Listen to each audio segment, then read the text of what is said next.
Hey guys, welcome back to my channel. If you're new with me, my name is Lani and I am in El Paso, Texas, Zone 8B. And in today's video, we are going to look at my front yard. I'm going to do a front yard garden tour. And if you are new to my channel, you will know that I did a November garden tour and I said that there was a lot of mistakes that I made. Just time-wise, I couldn't keep up with all the garden chores and I let things go and it was bad. I thought I lost a lot of plants.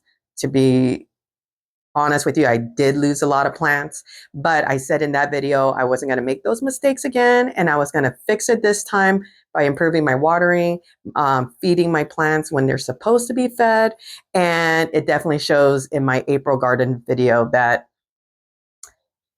it made an improvement, guys. So I'm going to just turn the camera around so you guys could see my garden, where it's at, where it stands in April of 2026. We are going to start the tour with my entranceway.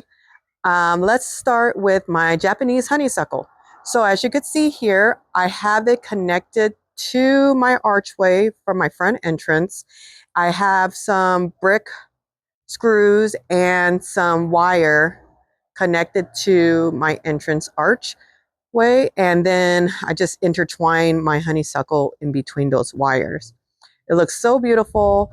Like I said, refer back to my November garden tour so you could see like the before and after pictures, but it was looking pretty bad back then. There was a nutrient deficiency going on. I was not keeping up with the trimming and it practically looked like it was going to die. So I went ahead and just cut it all down with the help of my husband, and then it just started growing. And I'm so glad that it made a recovery. Look at that. It smells so good, guys. Look at that. And then my goal for the end of this year is for it to go all the way around my archway. And I'm going to just scoot on back a little bit. You see how right here it kind of has an awkward shape? So I'm going to start pruning it so that it kind of makes a more softer round shape, curving up. So just follow my finger right up there.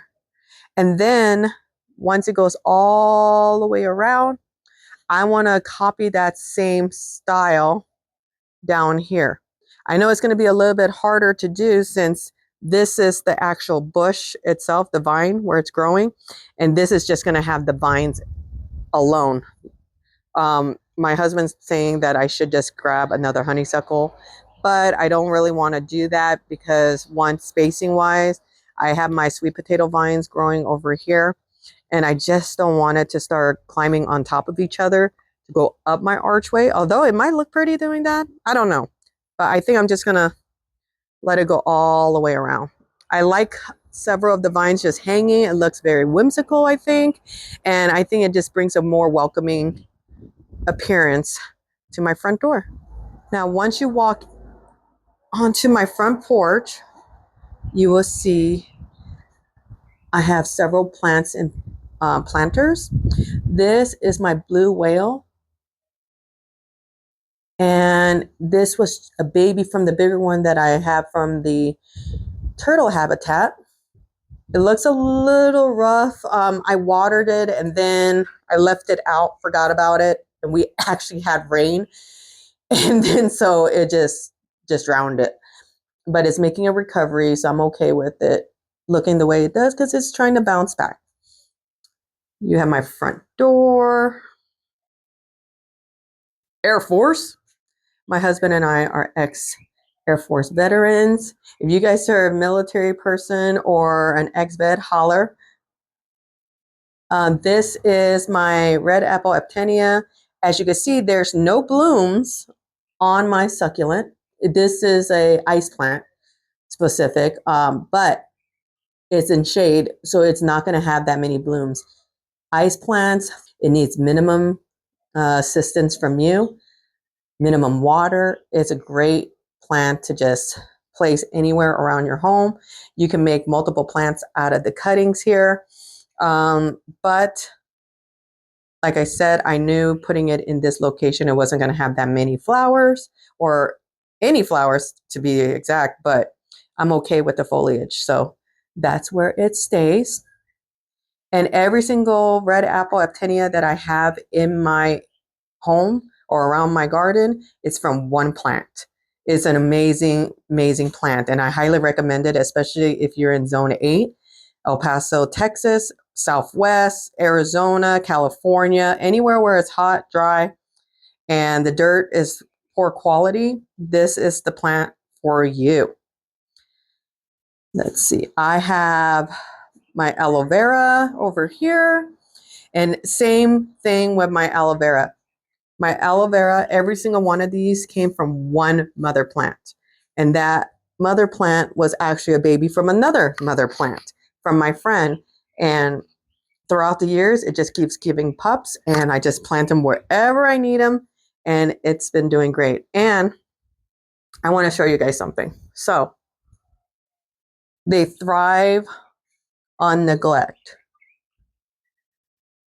But look how beautiful they are. This one came out with several pups. 1, 2, 3. This one came out with several pups, and I planted those in the front, which I will show you in a second. This is my geranium. This one looks pretty sad. Same thing. When it rains, it comes from the top and it drips right down into here. I had this pot in this corner, but it wasn't getting as much sun as it would in this corner. So that's why it looks like that. I'm working it out to see where I need to move it, because obviously on rainy days, there's just going to be times where I can't come out to move the pot physically on my own, because it's heavy, guys. It's super heavy. And sometimes, my husband's not available. So I got to figure out what I want to do with this. I might just move the pot itself in another location, or just leave it here and just let it bounce back. So if you look at this, this is my geranium. Look at the petals. It's so beautiful. This is the magenta. And this is how easy it is to deadhead. Oh, you see this? Just that's it. That's it. You just pull and drop. I use it, as you can see, as mulch. And I recommend that this has sun, part sun, minimum water. The ones that I have in the backyard, I water maybe once every 1.5, 2 weeks, if that. And it's doing great there. It's actually doing better in the backyard than in the front. So keep that in mind. Sunlight, water makes a big difference with the geraniums. All of these are babies from that mother plant. They're bouncing back. So when they're cold, they become this dull color. And then if it's overwatered, it becomes this dull color. It'll also become very limp and flimsy. You see how easily I could bend this? So I know that it had too much water. So when you see your aloe vera like that, all you need to do is just literally just leave it alone, let it dry out. This, I rarely water because this one does not have a drainage hole. This is just a pot. So knowing that, I intentionally do not water this one. And as you could see, it does much better. The stems are very fleshy, sturdy. It bends, but it's not limp. So this one is making a good recovery. This one is just perfect. It is just so perfect. I love aloe. I love aloe. I love agave. It just thrives so well here. I highly recommend it. Totally forgot about this geranium. The one that I showed you earlier was a magenta color. This one is a red. And let me just get a close up for you guys so you guys could see the difference in color. How pretty is that? And a good fact to know, turtles, especially the desert ornate box turtles here in Zone 8B, they will eat geraniums. The leaves and the flowers, they're completely safe for them. So if you want beauty and something edible for your boxies, this is a go-to plant. This area right here is my front roundabout. Kept it very, very simple. I just have these bushes. They came with the house, been here, just had them reshaped. So they're my cute little round balls in the front yard. I call them my Mario bushes. And so that's why they're in the shapes that it is. I have, oh, my crepe myrtle. Remember, guys, I called it my Charlie Brown uh, Christmas tree because it looked so pathetic last year. But sprinkler or the drip system actually is working in this area, gave it some fertilizer, and it actually bounced back. The only thing I'm working on right now is my husband is in the process of fixing all the dripper lines and the sprinkler heads and the watering times. These are doing a lot better than it was last year, but as you could see, the leaves, you see that? When you see the pale yellow coming through on the leaf, that means it's too much water.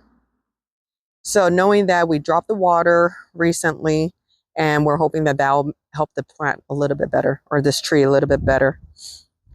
I told you guys earlier about the ice plants. You just cut and you just stick it in the ground and it'll do its own thing. So that's what it's doing right now. It looks a little rough because I just planted these cuttings about a week or two ago. So it's just trying to establish itself right now.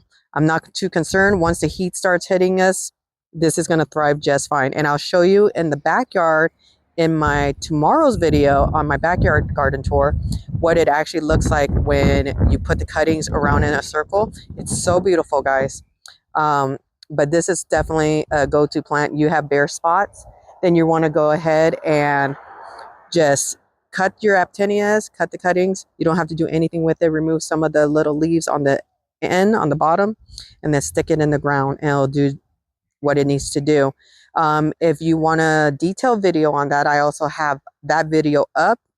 So go to my channel and then look through the videos and it'll say cuttings, ice plant, something of that sort. I have several videos out. So look into that and that way you could see how you could use your cuttings to establish your cuttings in bare spaces. Over here, you will see I have my little actinias. They're so tiny right now, but as the summer comes on and the watering is now established, it'll start growing in this space. But how pretty is that going to look? Just imagine it with me. Sorry about the wind, guys. But these bushes, you have the actinias trailing down from the center. You have a beautiful magenta crepe myrtle growing in the center. Then you have these beautiful orange lantana bushes that are going to fill in these spaces. Right here is going to fill up that entire spot right here, and then this is going to fill up this entire spot right here, and then the actinias that are right here are going to just trail all in between. And then you go into the back and you have the aloe vera. One of the things you'll know about me is I'm all for cuttings and using what you have in multiple locations to create a nice little drift in your yard, a nice little balanced visual in your yard, but not spending so much money to do that. Especially in the desert, we have most of the time great weather, and a lot of the plants that thrive here really don't need your assistance. So I highly recommend you look into what plants thrive on their own, reproduce on their own, and use that to just keep on replicating it in your yard. So these are my boxwoods. They came with a home. For many years, they were suffering from blight. It's recovering. I think it's recovering pretty good, actually. Obviously, you could see some sunspots are still having that issue, but I am taking advice from one of my garden members, and he said just get dish soap and water, spray it on occasion. I have done so, and it seems like it is working. I try really, really hard not to spray any kind of chemicals or pesticides or herbicides. I'm not going to judge anybody for doing so. I am one for the environment, so I try really, really hard not to. But there are certain things that just natural remedies don't help. But I just want to inform you that anytime you do put a herbicide or a pesticide on there, is not just harming that plant, is going to harm all the beneficial insects that live in the plants, eat off the plants and stuff like that. So keep that in mind when you are using kind of the chemical means to improve your yard. I just it's just a top spot, but I get it. If you have to use chemicals, I get it. But just keep in mind that it can have some negative impact on your garden. So try your best to find natural remedies if you can, and try to include more beneficial insects in your yard. So then that way they could kind of handle the damages and the pests in your yard on their own. This is my purple lantana. It is so beautiful. It's starting to grow right now into a bush. And normally what I do is I'll have it cascading all along this metal edger. And so it looks like a waterfall. And guys, just the impact of the purple against the honeysuckle with its white and yellow blooms is just very, very pretty. It's very whimsical. I'm going to zoom in so you could actually see the flowers.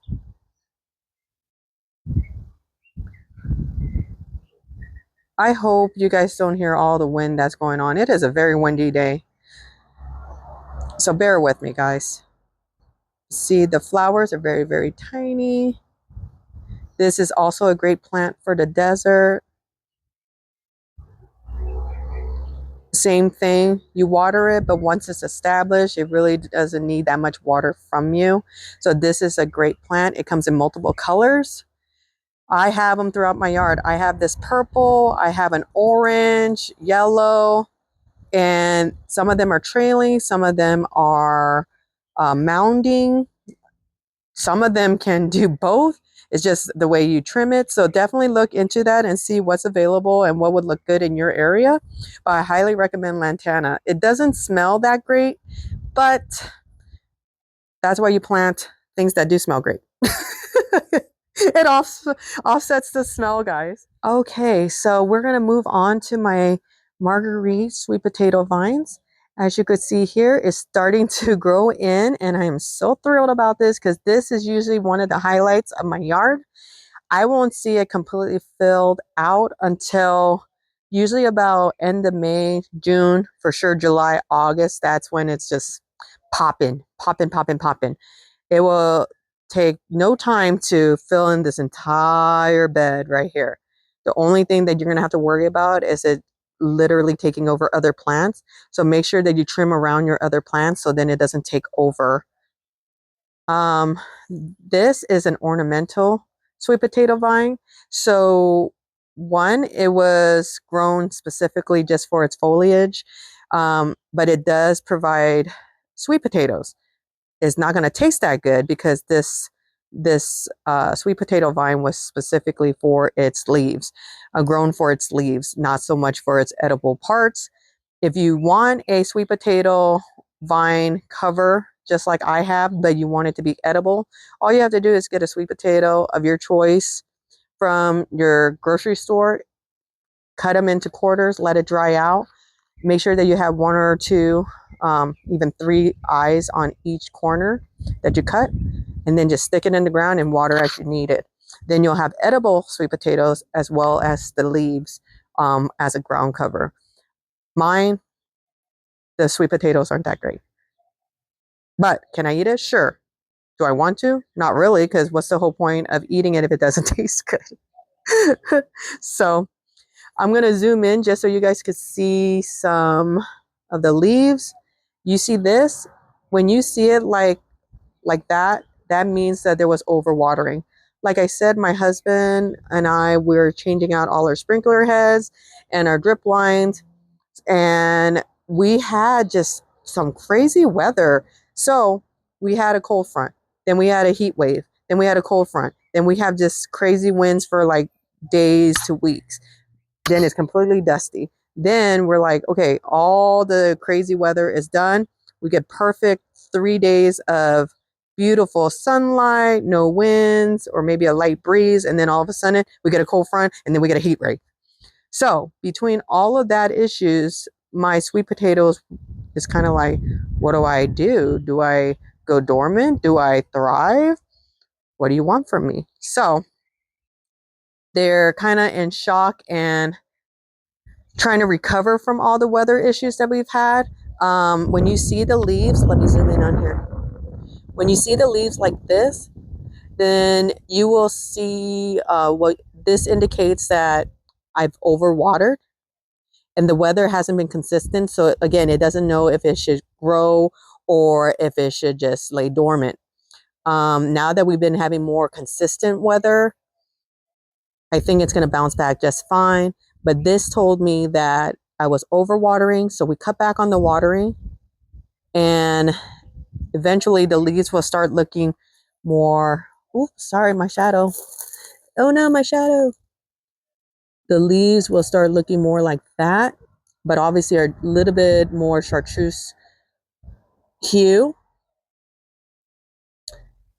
And then the leaves will be more whiter, just like that, and it'll spread. Especially in, like I said, end of May, June, July, August, September. It just looks fabulous. In my yard, I have multiple boxwoods throughout. And I keep them very simple. There's nothing really fantastic about them, except they fill in some space. I know all the wasps and hornets love living in these. So keep that in mind when you guys decide to purchase these. Right here, I have several plants. We'll start right here. This is Proven Winners, lovey-dovey. And it is so pretty. Look at the striation on this. I love this plant because it's drought and heat tolerant. It's a super tunia. It is self deadheading, meaning it doesn't need you to come out and deadhead it. It'll do it on its own. It'll kind of just drop off the petals and a new bloom will grow. Many people say that the super tunia, super beanas, and the super bells need a lot of fertilization. Pretty much they say every week. I haven't had to do that. I use the fertilizer.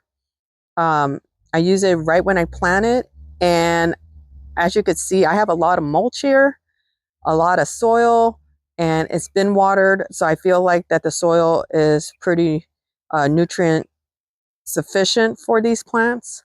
So the only thing I got to monitor with these plants is the watering. But the more you fertilize, the more blooms that you'll have, and that is from Proven Winners themselves. So if you do need to fertilize, you're not seeing that much blooms, I recommend that you just go ahead and fertilize it and see if that helps your plant. But this is the lovey-dovey. And then right next to it here, this is the Super Bell Pomegranate Punch. It is a trailing flower. Oh, it's so pretty. Let me zoom in on the flowers. It's very, very pretty, very, very rich in color, very vibrant. And I think it's just a fun contrast between these very light pink, it's more like a magenta and white striped flower against this very bold colored plant. It's a nice contrast for me. In this area right here, I have vinca. So you will see throughout my yard, I have tons and tons of vinca. One of the reasons why is because I have a squirrel problem. In my video tomorrow, you will see my backyard and I'll show you the wildlife habitat I have behind my rock wall, which is causing them to have a frenzy coming onto my yard and just eating everything. So just keep in mind these plants and vincas, and then when you see my video tomorrow, see the contrast. The squirrels love like the new growth of plants. They love petunias, and so they will eat every single bit of the plant. It's so sad, but I'll show it to you guys tomorrow.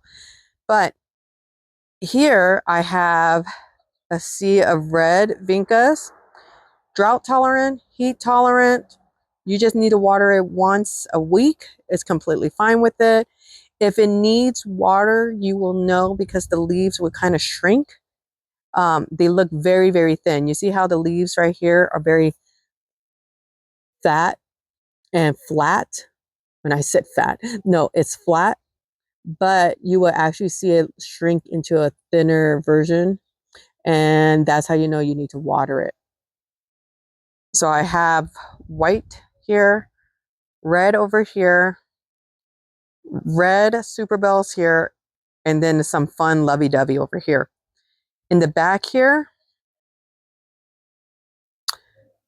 I want to say, I can't think of it. I think this is my yucca plants. These were all volunteers. I had one growing in I don't even know what you call it. It's one of those like electrical boxes that the city puts around your house.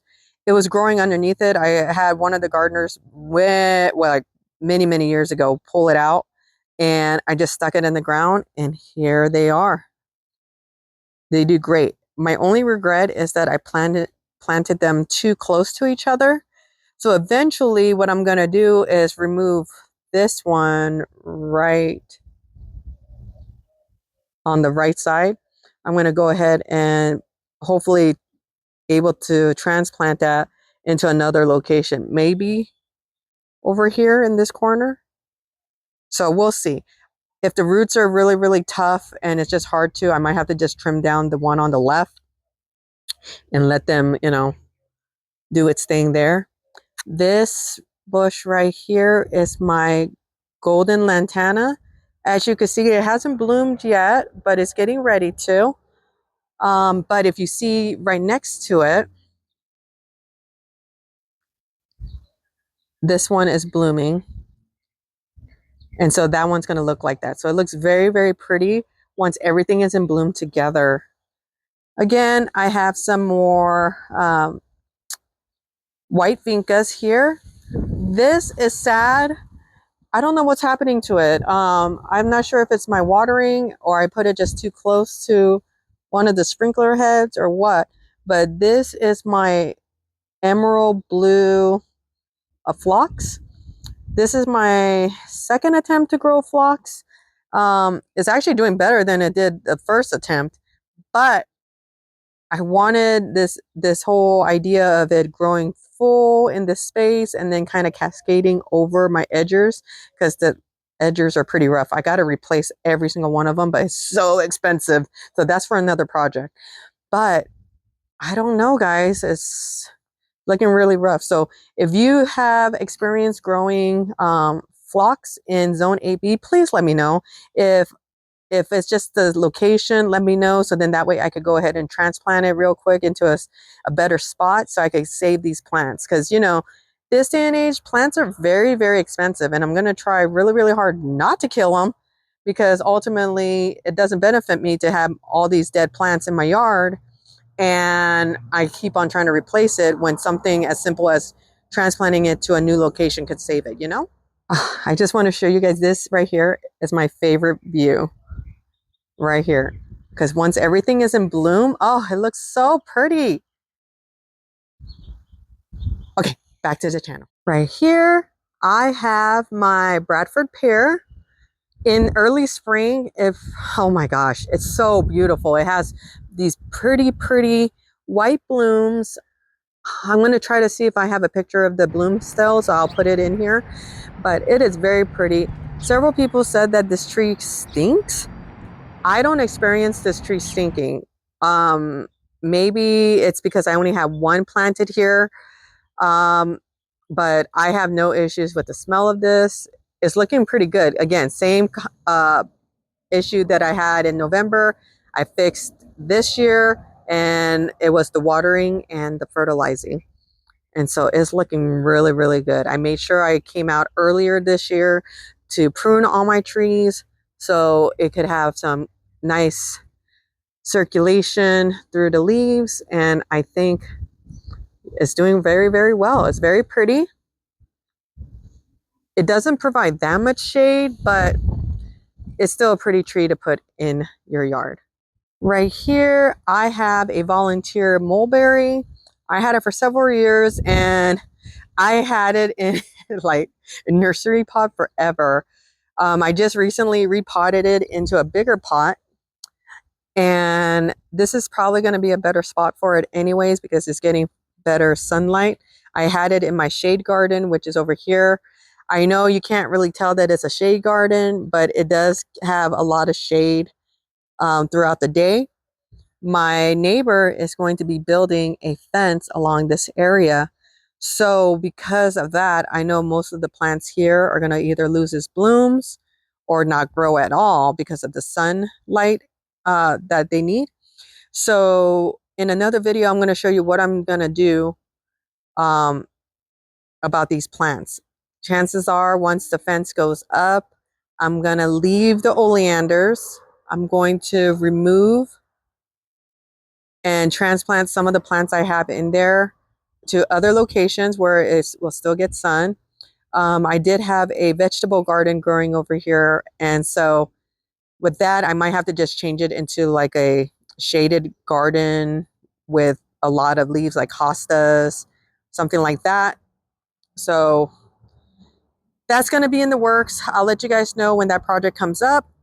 But anyways, lost my train of thought. But this plant is my volunteer mulberry that I had from many years ago. I had it next to that planter box that you see in the corner right there, and it gets a lot of shade, and like I said, once the fence goes up, it's going to have like no sun. So I moved it in the front yard, put it in a nicer planter, and I think it just looks really nice in this spot. Let me just back it up. And of course, with time, I'm going to put it in an even bigger pot, but for now, just the size that it is, I think it's going to be just fine. So let me just do a quick scan so you could see what the front looks like. And again, this is April. So not too bad. Not too bad. I'm hoping that the weather calms itself down. And so then that way my plants have a chance to thrive the way it deserves. So let me go over here. This is my grass. Many of you know, if you follow me on my Facebook channel, Color the Desert with Lani, I've had issues with my grass for many, many years. So the story, long story short, is we had this all green. It literally looked just like that. Beautiful carpet of grass, Bermuda grass, all along here. But during COVID, we had True Greens come out, and we had like all the stuff sprayed because my husband is a nurse and he was always busy, and he was the one who was handling our yard. So we called True Greens to spray, and I don't know what they sprayed, but it completely killed everything in this area. Like everything was dead. So since 2020, we've been doing our damnedest to fix it. We have a trailer, and so what we're thinking of is, instead of fighting, we're going to just cut most of this out, transplant this grass into other locations of the yard that could use some help, like a transplant. Yeah. And then, so we don't really have to worry about this part here. And then my husband will cut out this, transplant the grass in other locations that need the grass. This will be concreted in so we could actually move our trailer over into that spot, and then make a nice little walkway. You see where my finger is? We'll have a little walkway from here all the way to here to go to the side yard, to the shaded garden, and I think that would be really nice. The grass that we will keep is here, and it'll mostly be in the same shape as this, just for, you know, for it to be uniformed, but that would still leave some parts being a bare spot, right? So my husband thinks that it'll kind of heal on its own. once we cut it down to size, just because now the sprinkler is more focused on the plants that are remaining, right? So that means that parts that would normally have the sprinklers hit, that water pressure will go back to this spot. And so then we don't really have to worry about the watering. This is on a slope. I don't know if you guys could really see it, but my house is on an incline. And so it slopes this way. And so a lot of times when it's watering here in this area, it just drips right off of there and goes straight into the roundabout. I wanted to just say, you know what, screw it. We could cut out this part of the grass right here so it can make the same shape as here, so my husband's happy. But then what's remaining, make it into a raised planter box, or like a raised planter, raised bed, garden bed, and then just plant on top. And before we place it, add some dripper lines into it. And yeah, I think it'll just be a pretty little feature in this area. But if anyone had issues with dealing with bare spots in your grass, let me know what you guys done to fix that issue. I planted some seeds, some dirt. I try my best to come out here and water it daily. It's kind of difficult. We work long hours and we work on the other side of El Paso, or our location, you know? So it just, it just doesn't work out sometimes. And we do our best to try to water it and everything, but it is continuously becoming an issue. As you can see, the spots that I did put the dirt and the soil and the grass seeds, it is working to an extent, but it's still not looking that great. I mean, this is April. I expect my front yard, the grass lawn, to look a little bit better than this. So yeah, I think we need to really just consider cutting out all the grass and just focusing on changing up the sprinkler head so it waters this area right here more.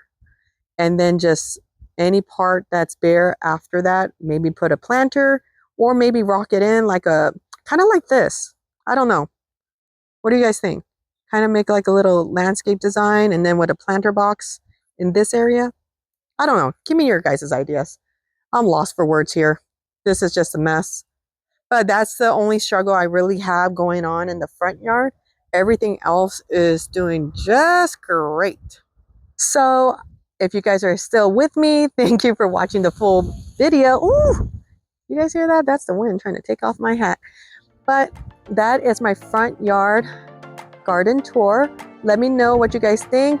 Do you guys have these plants in your yard? Is there a plant that I should try in my yard? Let me know. But thanks for watching, and I'll see you guys next time. Bye.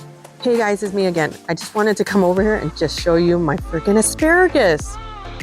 You know, I love eating asparagus, but I never knew how crazy it grows. It is so beautiful, but it seeds so fast. Look at how much asparagus I have. Oh, look at that. It's just so pretty. But that was it. I just wanted you guys to see my asparagus. All right, see you guys next time. Bye.